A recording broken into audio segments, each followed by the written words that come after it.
Gloire à Dieu. Donc, on va regarder ensemble dans la parole de Dieu, dans le livre de... Avant, on va chanter, mais on va tourner entre-temps dans Genèse 37, 23. 37, 23, est-ce que vous avez la chanson? Donc, bonjour à tous, eux qui sont avec nous de l'Afrique en ce moment. Gloire à Dieu, heureux de vous avoir. On va chanter ensemble et on chante de tout cœur. On va vous montrer comment on chante ici au Québec, au Canada, OK? Donc, on y va, on chante de tout cœur. Merci Seigneur, tu m'as sauvé. Chantez 2 fois, all right? Merci Seigneur, tu m'as sauvé. Merci Seigneur, tu m'as donné la victoire sur le péché. Prends-moi car en toi j'ai tout trouvé. Amen encore. Merci Seigneur, tu m'as sauvé.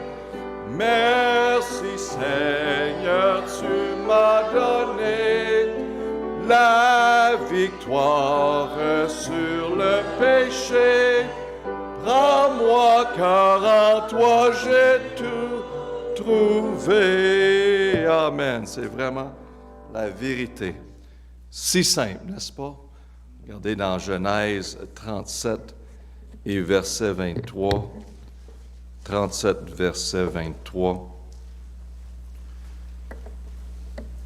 Et dès que Joseph fut arrivé auprès de ses frères, ils les dépouillèrent de sa robe, de la robe de diverses couleurs qui était sur lui. Verset 24, ils saisirent et les jetèrent dans la fosse. Or, la fosse était vide. Il n'avait point d'eau. Et pour bien se comprendre, quand on parle d'une fosse, on parle d'un trou creusé comme un puits. Pourquoi ses frères ont fait cette horrible action vers Joseph de le jeter dans une fosse, avec intention de le tuer? Vous savez, quand on était dans une famille de 4 garçons et une fille, on avait tendance parfois de s'agacer, à un point où on va se frustrer. Je ne sais pas si vous êtes habitués de manger de la fondue, mais moi j'aime ça de la fondue. Une des raisons que j'aime ça, c'est parce qu'il y a beaucoup de fourchettes, puis le monde parle, puis moi j'aime voler les fourchettes des autres. OK? J'aime voler. Ils ne regardent pas, il y en a beaucoup dans l'assiette, puis j'en prends. Quand on est jeune, quand on est plus âgé, on rit un peu plus. Mais quand on est jeune, on prend ça personnel. Puis il y avait des chicanes. Imaginez-vous, dans ce temps-là, on mettait juste de l'huile. Hein? Le moment est là, les enfants, puis l'huile bouillait, puis les enfants sont en train de chicaner. C'était pas bien. Mais pas à le point de se tuer, OK? Presque. Ici, c'est tout un événement. On était à le point de tuer leurs frères. Pourquoi que c'était rendu à ce point-ci? Pour mieux comprendre, on va regarder et parler qu'est-ce qui se passe au début du chapitre. Et notez que Jacob avait une grande famille de 12 garçons. Mais si vous voulez suivre, si vous regardez dans verset 2 à 12, vous allez voir l'histoire. Et je vais juste vous le mentionner. Et verset 2, on voit que Joseph rapportait à son père les mauvaises choses que ses frères faisaient durant le travail. Donc, il y avait une relation très proche à son père, puis il disait tous les défauts, bien sûr, de les frères. Verset 3, il dit que Jacob aimait Joseph plus que ses frères. Donc, ça ne commençait pas bien au niveau de la relation entre le père et les frères. Verset 4, mais ses frères, en voyant que leur père l'aimait plus, ils haïssaient encore plus Joseph. Et la Bible continue de dire que Joseph a eu 2 rêves durant ce temps-là. Et il a partagé ces rêves-là à ses frères. Puis imaginez-vous, le rêve simplement disait qu'un jour que j'allais dominer sur vous. Donc, vous savez que ses frères ne sont pas trop excités à ce point-ci. Hein? Imaginez-vous. Mais, tu sais, Joseph est en train de leur dire la vérité, c'était pas de fausseté. Versets 8 et 11, on voit qu'ils sont jaloux de Joseph et ils l'haïssent encore plus. Et verset 12, tous les frères quittent pour aller au travail de distance, éloignés de la maison, et Joseph, durant ce temps-là, reste avec son père. Et la Bible continue à nous dire que le père Jacob demande à Joseph d'aller voir ses frères qui sont à distance, voir comment ils vont, comment que ça va, et de rapporter des bonnes nouvelles, ou des nouvelles bien sûr, en sachant qu'est-ce qui se passait déjà avec les frères et Joseph. Je pense que ce n'était pas une bonne idée d'envoyer Joseph, mais Dieu le sait, le pourquoi. Amen. Verset 18, la Bible nous dit que ses frères, en le voyant arriver de distance, leur cœur, ils voient Joseph venir, leur cœur est rempli de jalousie à ce point-ci. Et aussitôt qu'ils voient leur frère Joseph venir, là, ils sont en train de planifier. Pas un party, mais de le tuer. En réalité, ça fait tout un bon film, imaginez-vous. Genèse 37, 20, la Bible nous dit, « Maintenant donc, venez, tuez-le. » Ça, c'est les frères. « Et le jetons dans quelques fosses, et nous dirons qu'une bête féroce l'a dévoré. » Donc, on va créer une histoire que quelqu'un l'a mangé, une bête. Et nous verrons ce que deviendra ces songes. Il s'en souvient de ces songes qu'il aurait dit que j'allais dominer sur vous un jour. Donc, on va le tuer. On n'aurait plus besoin de troubler avec ces songes-là. Ils ont tout organisé quelque chose. Il ne faut pas oublier, malgré tout, que ce que l'homme tente de faire, Dieu reste toujours en contrôle. Mais un parmi eux, qui était, je crois, un peu plus sage, Ruben, le plus vieux de la famille, dit, dans versets 21, 22, « Mais Ruben entendit cela et le délivra de leurs mains et dit, « Ne lui ôtons point la vie. » Donc, il ne faut pas le tuer. C'est ce que le frère dit. Verset 22, « Puis Ruben leur dit, « Ne répandez point le sang, jetez-le dans cette fosse. Mettez-le dans ce trou-là, qui est au désert, et ne mettez point la main sur lui. » Et verset 24, comme notre texte nous dit, donc ils l'ont saisi, ils jettent dans la fosse, où il n'y avait point d'eau. Donc ils ont mis leur plan d'action, ils laissent leurs frères dans la fosse. Toute une histoire qui s'applique même pour nous aujourd'hui. Et le titre du message, c'est de sortir de la fosse. Sortir de la fosse. On va prier notre Père, on te remercie. Pour les exemples, cet exemple de Joseph est incroyable. Quel parallèle avec Jésus-Christ. Père, aide-nous simplement à sortir de la fosse. Plusieurs se trouvent dans cette fosse. Et ce n'est pas une fosse qui est physique, mais émotionnelle. Donc, on prie que tu fasses un travail parmi nous. Pour ta gloire, on prie au nom de Jésus. Amen. Donc, c'est une chose que Joseph était physiquement dans la fosse, mais beaucoup plus pire que ça, c'est d'être émotionnellement pris dans la fosse nous-mêmes. Parce qu'on ne peut accepter ce qui est arrivé dans notre propre vie. Quelqu'un nous a sérieusement blessés et on est amer. Peut-être c'est un de nos enfants. Peut-être c'est un ami qui est proche. Peut-être notre conjoint, conjointe. Et maintenant, on se trouve dans la fosse d'amertume. Comme ses frères, ici. Mais c'est Joseph qui était dans la fosse, n'est-ce pas? Oui, Joseph était dans la fosse physique. Mais plus pire que ça, ses frères étaient dans la fosse émotionnellement. La fosse d'amertume. C'est pas Joseph qui était perdant. C'est ses frères. La Bible nous dit dans Hébreux 12:15, puis comme chrétien, on doit garder ce verset proche de nous parce que les offenses vont venir, nos amis. La Bible dit, veillant à ce que personne ne se prive de la grâce de Dieu, à ce qu'aucune racine d'amertume poussant dehors ne vous trouble et que plusieurs ne soient infectés.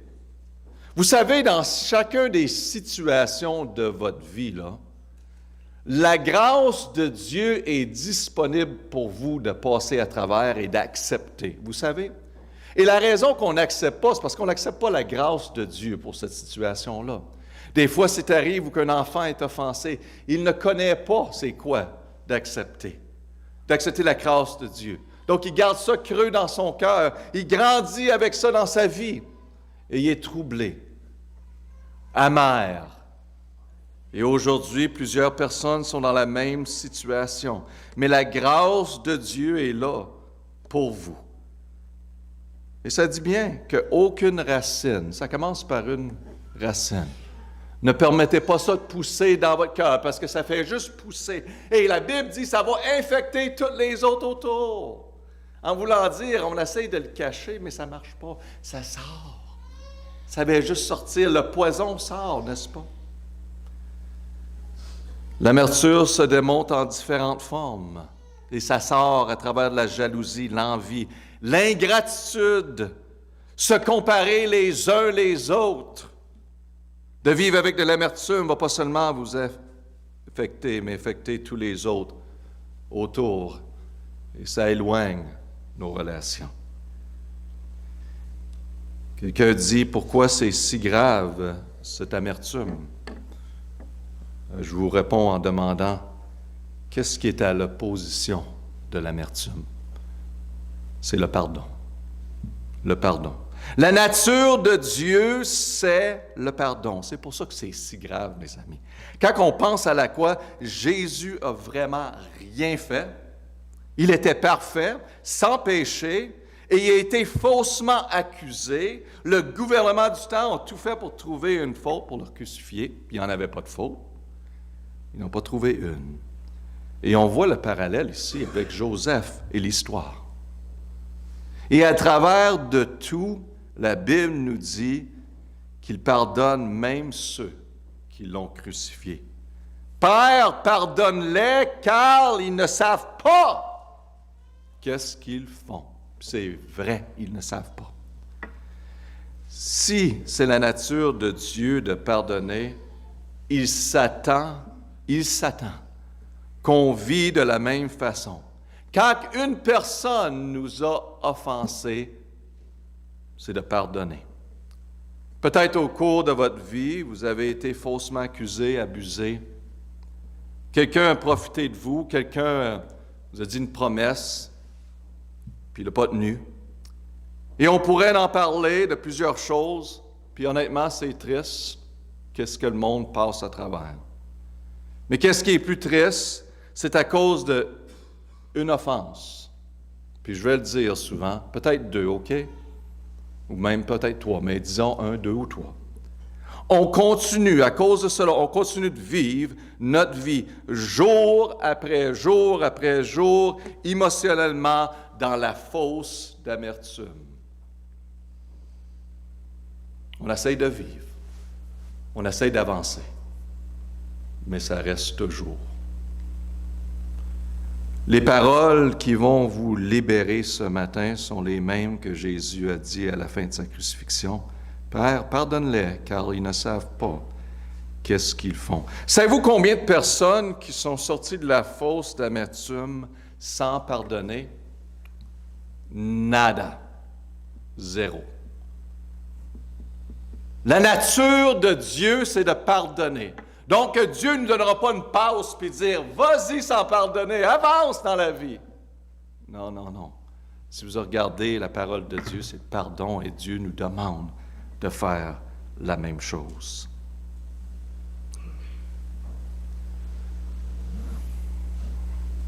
Parce que l'amertume s'attache à nous émotionnellement, donc même si on change d'environnement, change de personne, ou on permet plus de temps, ça reste là. Ça s'attache. Et la seule façon de s'en sortir, c'est de pardonner. Vous savez, Matthieu 18 nous aiderait à éclaircir le sujet encore plus.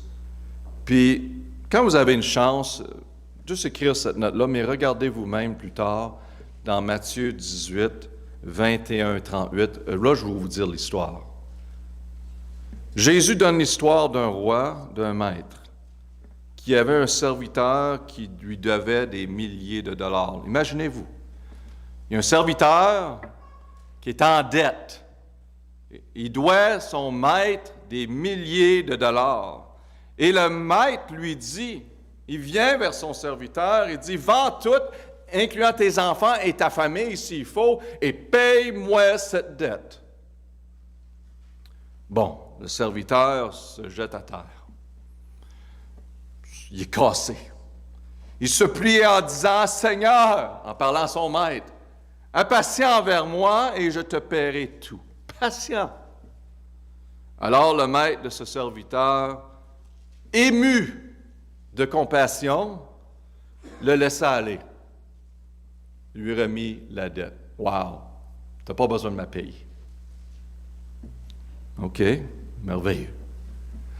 Mais le même serviteur, je crois que c'est même la même journée, on va dire, qui vient d'être pardonné d'une dette immense, rencontre son compagnon serviteur, qui lui devait une petite dette, de valeur très petite. Et la Bible nous dit que le serviteur qui vient d'être pardonné de beaucoup ne veut pas pardonner son compagnon serviteur de petit peu. Et la Bible nous dit que le compagnon serviteur lui disait, « Hey, s'il vous plaît, aie patience. » Mais non, la Bible dit que le serviteur l'a étranglé en plus. « Paye-moi cette dette. Hein? Paye-moi $1 que tu me dois. » Wow! Donc, le serviteur le fait jeter en prison jusqu'à qu'il paye sa dette. Mais le compagnon de service a eu l'opportunité de parler au maître. Puis il lui a dit l'histoire de qu'est-ce qui est arrivé, imaginez-vous. Et donc, le maître dit au serviteur que lui a pardonné, qu'il ne voulait pas pardonner, il dit, « Ne fallait-il pas aussi avoir pitié de ton compagnon de service? Comme j'avais eu pitié sur toi. » Donc, la Bible nous dit, puis ça c'est très important parce que ça s'applique à nous. Verset 34-35, c'est plus qu'une histoire, c'est très puissant. « Et son maître, étant hérité, le livra au sergent jusqu'à lui payer tout ce qu'il devait. » Donc, le maître dit, « OK, tu vas le traiter comme ça. Moi, comme le roi, le maître, le Seigneur, voici.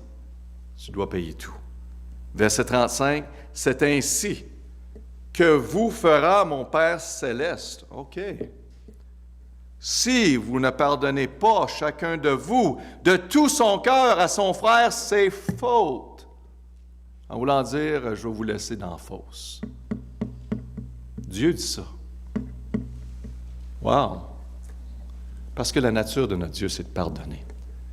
Puis on a besoin de vivre de la même façon. Vous savez que le serviteur a oublié la dette que le maître a payée. Il a vraiment oublié. Sinon, il aurait pardonné son compagnon. Comme nous avons oublié nous-mêmes la dette que notre maître a payée. Il a payé pour tous nos péchés. Amen. Et la liste est très longue. Et on a de la misère de pardonner une dette, une offense que quelqu'un fait. « Oh, mais pasteur, tu comprends pas l'offense. » Oui, je comprends.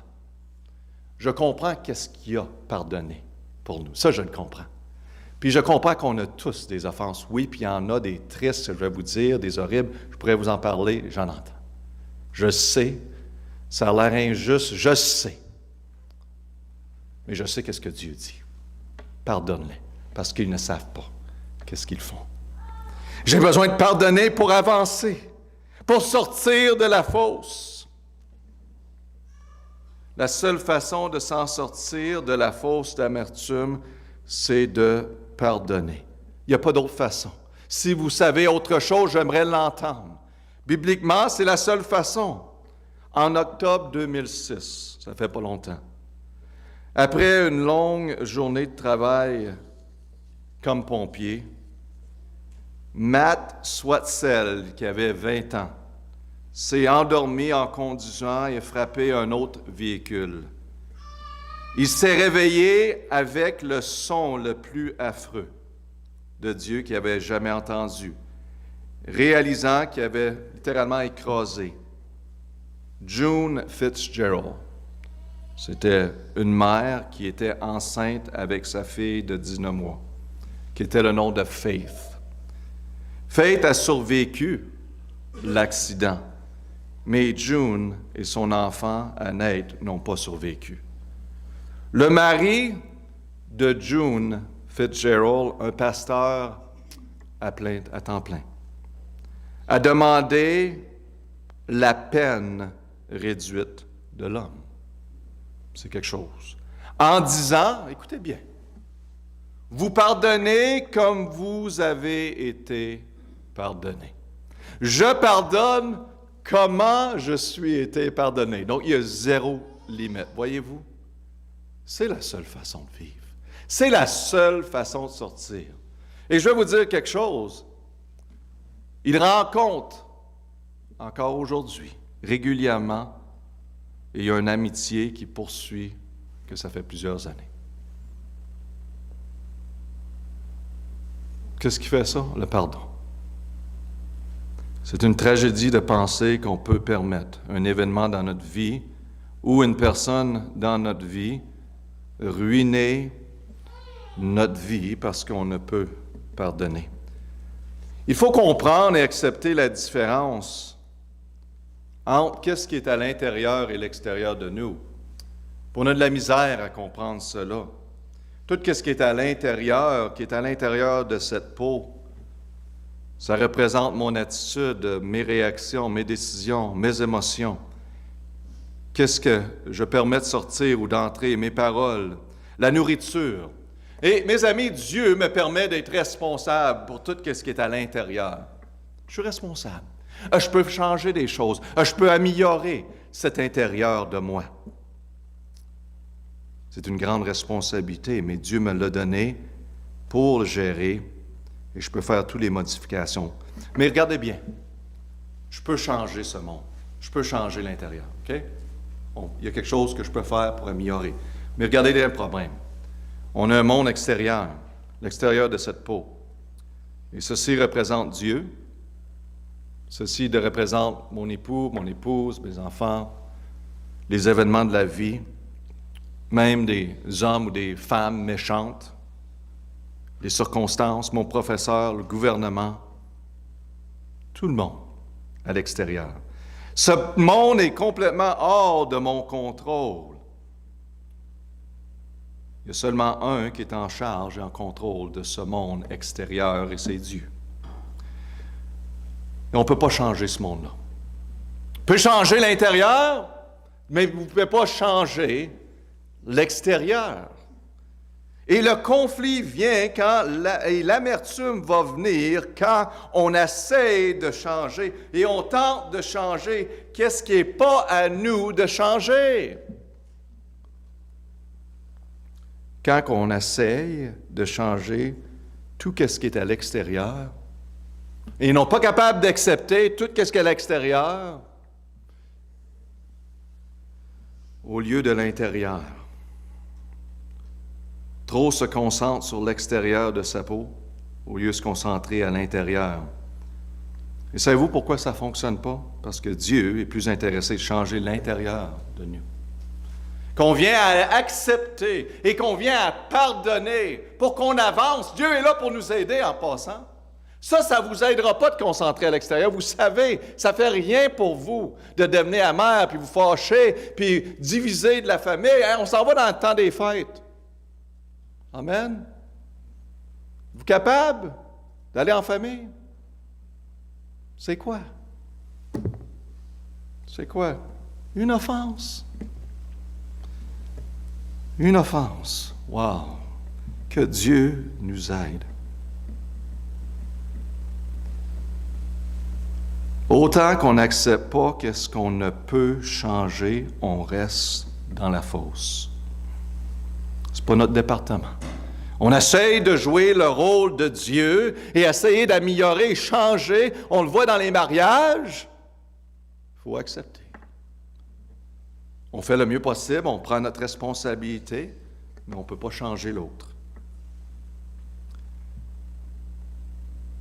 C'est quand et seulement quand on accepte qu'est-ce qu'on ne peut changer, en disant, Dieu, je te donne cette personne. Je me détache émotionnellement. Je te donne, cette personne t'appartient. Je coupe la corde qui est attachée. Puis Seigneur, je le vois à travers, j'arrête pas d'en parler à mes amis, à la famille, à les autres, au travail, ça sort ce poison-là. L'amertume. Puis je veux te remercier maintenant pour cette personne. Difficile, n'est-ce pas? Mais donnez-moi une autre option pour que vous avancez puis vous sortez de l'autre du trou. Il n'y en a pas d'autre.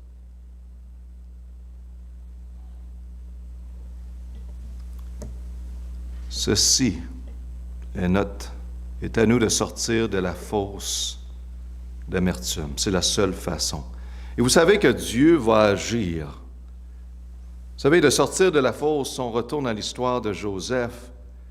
C'est une démonstration comment Dieu peut prendre qu'est-ce qui semble une situation qui est horrible, une situation qui est impossible, qui est injuste, et le tourner pour le bien. Ça, là, on manque beaucoup parce qu'on devient amer, puis on reste dans le trou, là. On en manque beaucoup dans le trou. On ne voit pas grand-chose dans le trou, je vais vous dire honnêtement. La vie est plate. Puis toutes les autres qui sont autour de vous, là, trouvent ça plate aussi. Hein? C'est pas une belle vie. C'est pas la vie que Dieu a pour vous.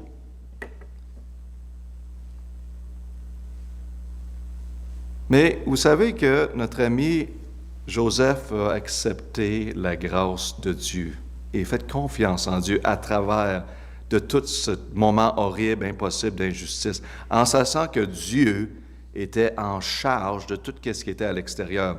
Et si Joseph était physiquement pris dans la fosse, et par la suite ses frères, ils l'ont vendu à un groupe qui passait.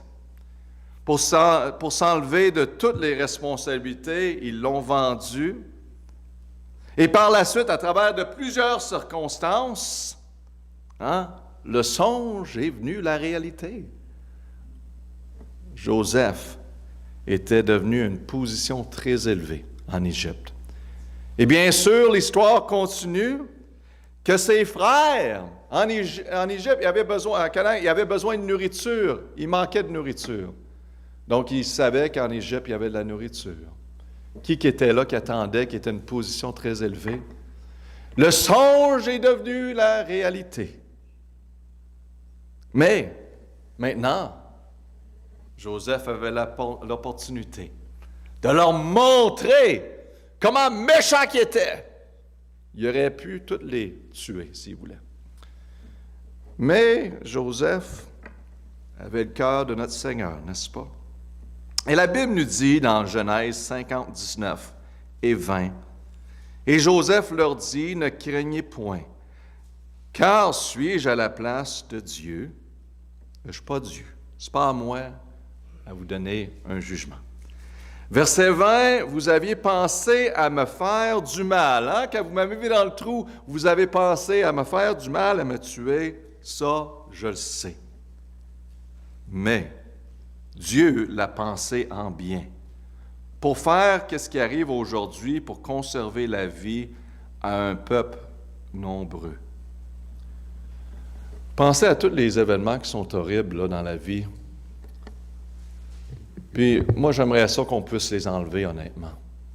Mais je reconnais une chose, ceux qui acceptent la grâce de Dieu à travers de ça, là, aujourd'hui, ils utilisent ces événements-là comme témoignage pour encourager les autres d'une façon ou d'une autre pour la gloire de Dieu, n'est-ce pas?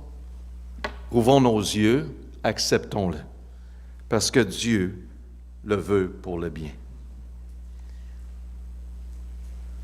Voici comment sortir de la fosse. Joseph a accepté les circonstances de sa vie au début jusqu'à la fin, sachant que le monde à l'extérieur appartient à Dieu. Ses frères appartiennent à Dieu. Les circonstances appartiennent à Dieu. Et il a laissé Dieu prendre contrôle et complète charge. Et Joseph, qu'est-ce qu'il a fait? Il a concentré sur l'intérieur. Seigneur, je veux te plaire. Seigneur, je suis tellement loin comme pécheur. J'ai besoin de toi, j'ai besoin de ta grâce. Je sais que mes frères ont de la misère, je prie pour eux. Amen. Je prie que tu les amènes à toi-même. Et le Seigneur les a amenés à lui-même d'une façon incroyable. Mais si Joseph aurait resté dans le trou physiquement, puis il aurait resté dans le trou d'amertume, Dieu, je t'ai servi toute ma vie. Combien de chrétiens que j'ai entendus, puis je vais vous le dire. Ben, je suis allé à l'église dimanche. J'ai même donné à Dieu. Je suis en train d'essayer de régler les affaires avec famille. Je fais mon possible. Mais ils font rien, eux autres. Mes amis, on manque les opportunités de la vie parce qu'on pense que Dieu devrait nous donner certaines choses quand on veut, quand on pense qu'on a besoin. Non, on sert l'Éternel, on a confiance en lui. Soit que c'est 1 an, 2 ans ou 10 ans. Parce qu'il est fidèle, parce qu'il fait son œuvre. Il ne nous oublie pas, il sait exactement quand et quoi.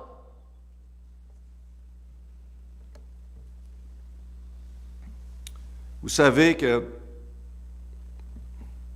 d'accepter les circonstances de la vie, vous allez voir des miracles se produire. Je vais vous le dire, comme on voit ici dans notre texte. Le fait qu'on accepte ou qu'on n'accepte pas les circonstances de notre vie ne change pas du tout la bonté de Dieu pour nous. Peut-être ce matin, vous avez entendu au sujet du pardon que Jésus nous offre. C'est merveilleux. Mais vous n'avez pas accepté ce pardon. Je vais vous dire ce matin qu'il est mort sur la croix pour vous. Si vous le confessez de votre bouche et l'acceptez de votre cœur, il va vous pardonner de tous vos péchés. Comme la Bible dit dans le livre des Actes, 10:43. Tous les prophètes rendent de lui ce témoignage. Wow, tous les prophètes. Voici le témoignage. Que quiconque croit en lui reçoit la remission des péchés par son nom. Pourquoi qu'on ne voudrait pas croire en lui? Car il nous donne la rémission des péchés. C'est le temps de sortir de la fosse, de vos péchés perdus, dans la fosse sans espoir. Puis je vais vous dire, vous pouvez vous en sortir si vous êtes perdu sans Christ. La seule personne qui peut vous en sortir, c'est Jésus-Christ.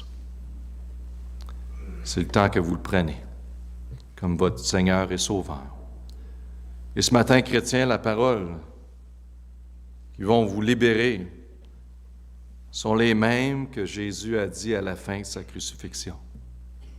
Père, pardonne-les, car ils ne savent pas ce qu'ils font. On va prier.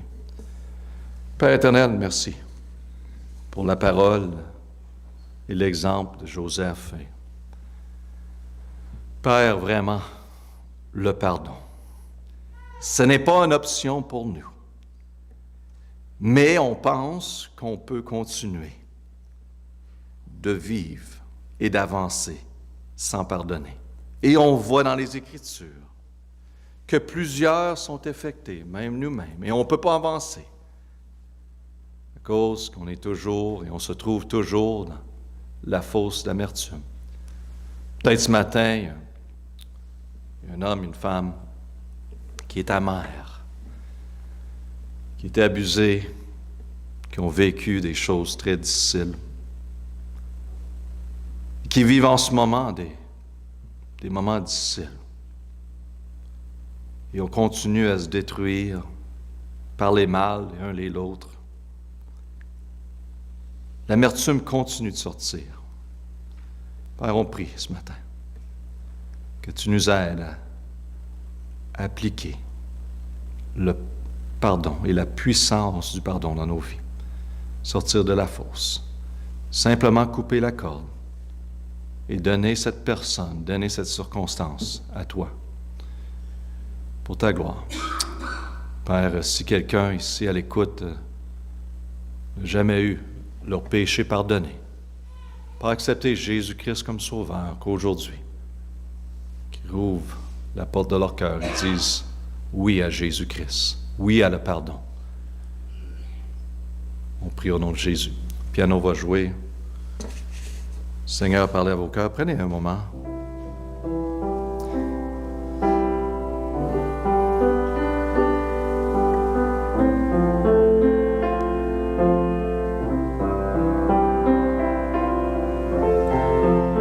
Qui est au bout de la corde? Qui est encore au bout de la corde?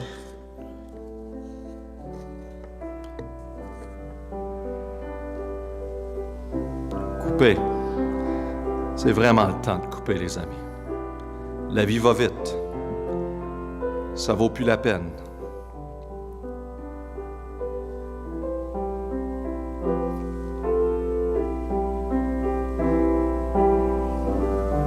Votre Créateur, votre Sauveur, votre Seigneur vous demande de pardonner. Pourquoi résister?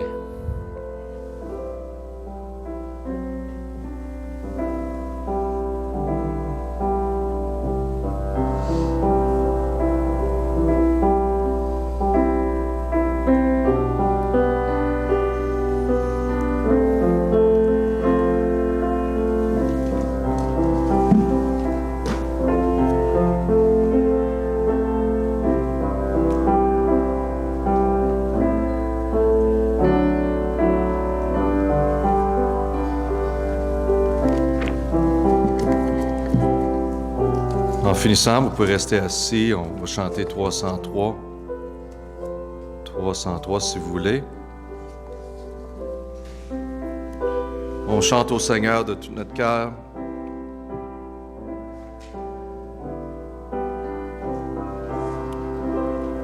Seigneur,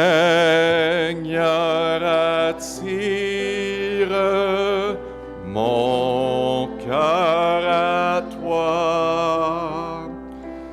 Je te désire tout près de moi. Ma délivrance dans le danger, c'est ta présence du divin berger. C'est ta présence, divin berger. Le quatrième. Rompe mes lances pour t'obéir. Prompt, je m'avance pour te servir.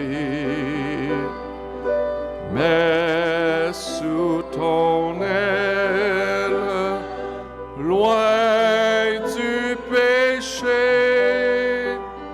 Sauveur fidèle, tiens-moi caché. Sauveur fidèle, tiens-moi caché. Amen. Vous savez que c'est très simple, ce principe.